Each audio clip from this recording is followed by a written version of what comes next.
आज से बहुत वर्ष पहले रावी के किनारे भारतवासियों ने पहली बार एक सशक्त आवाज़ में पूर्ण स्वराज्य प्राप्त करने का संकल्प किया था। वह संकल्प हम लोगों ने अपनी अंतरात्मा की आवाज़ पर लिया था। उसमें हमारा संकल्प में छोटा सा योगदान था।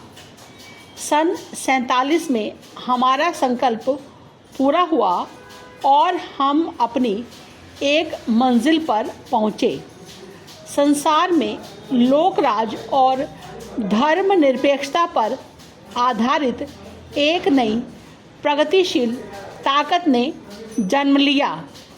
जवाहरलाल नेहरू 17 वर्ष एक नए स्वतंत्र देश के प्रधानमंत्री रहे। इस अवधि में हमारे देशवासी, जिनके अलग अलग धर्म और भाषाएं हैं, एकता के सूत्र में बंध गए। जनतंत्र ने जन्म लिया और जड़ें पकड़ी। जनता के जीवन को बेहतर और सुखमय बनाने के लिए हमने पहला कदम नियोजित आर्थिक विकास की नीति को अपनाकर उठाया।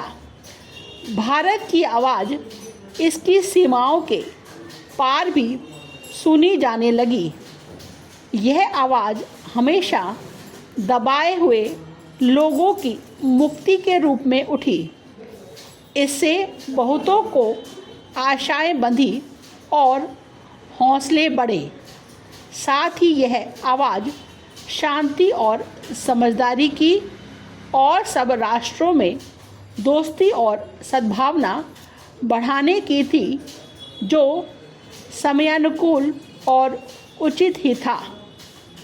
शास्त्री जी का शासनकाल छोटा था, वह स्मरणीय है। उन्होंने सौम्यता और दृढ़ता के साथ देश का नेतृत्व किया और भारत की परंपराओं को आगे बढ़ाया। उनके समय में देश की जनता मजबूत हुई और अपने लक्ष्यों की ओर बढ़ने की हमारी क्षमता बढ़ी।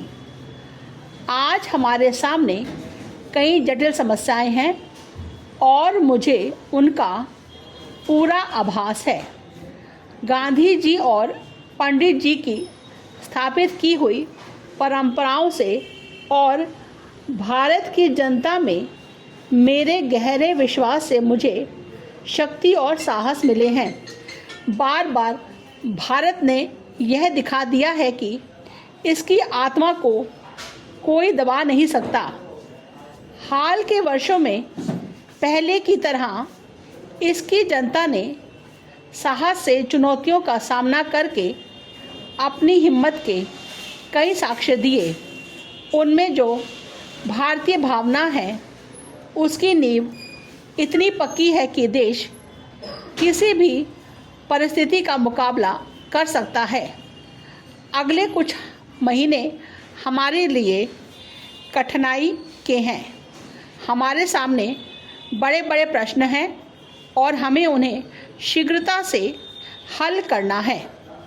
वर्षा न होने से सूखा पड़ा है और देश के कई भागों में अकाल की सी स्थिति हो गई है।